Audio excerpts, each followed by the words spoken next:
Constant tension dynamic single arm banded lat pulls. My gosh, that was a mouthful, but I promise the exercise is a lot more fun than saying the name. So what we are going to be doing here is we are getting ourselves in a bit more of a sport specific position, and we are also using a training tempo that is going to challenge our quick engagement, especially of our lat muscles after we have the shoulder stabilization. So a lot of times what will happen is when we're on the wall and we go to quickly pull down on something, we get the lat engagement, but we don't get that shoulder engagement first. So then it feels like that we reach kind of a stopping point with the lats. So we are going to work on that. We're going to work on that coordination. What is going to happen here is you're going to be sitting down. You can do this on a cable machine or you can do it with 2 bands. Either way works.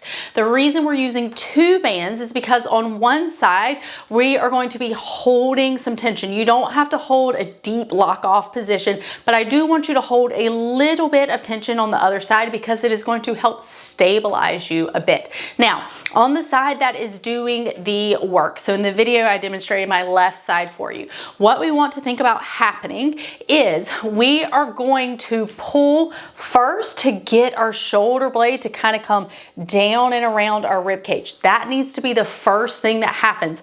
I don't want you to do that super dynamically. Don't yank down trying to set your shoulder blade. Do that at a very normal speed, at a speed that feels appropriate and good for you, that you're like, okay, yeah, it's there. Then quickly pull down, okay? So it's a normal speed, scap pull down, if you will, and then a quick lat pull.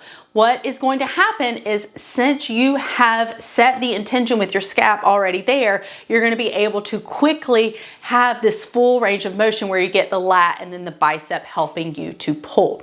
Remember that you need a band that it has some resistance to it. You don't want to use a super light band because, especially with something more dynamic, it's just not going to give you enough resistance to really be able to work through a nice, strong, dynamic range of motion. A couple of other tips here. You can do it at different angles. So I showed you a couple of different angles in the demo video, and what you want to keep in mind is if you want to work on this in a more vertical orientation, then you're just going to sit a little bit straighter up. If you want to work on this at a angle that resembles steeper climbing, you just lean back a little bit. In either a vertical or leaned back orientation, I want you to go ahead and think about posteriorly tilting your pelvis ever so slightly, just so we're taking this out of the low back, and we actually disadvantage the lats a bit, which is good because they connect down into this fascia right here. So by enabling ourselves to be in a little more of this posterior pelvic tilt, we're kind of telling the lats, hey, you can't just pull up and use all of this right here. So make sure whatever position you are in, whether you're a bit more vertical or you're kind of leaned back a little bit more, that you get that posterior tilt. So we're taking some of the tension out of our low back right there. All right, that is your dynamic single arm lat pull. Hopefully that was helpful, and I'll see you in the next video.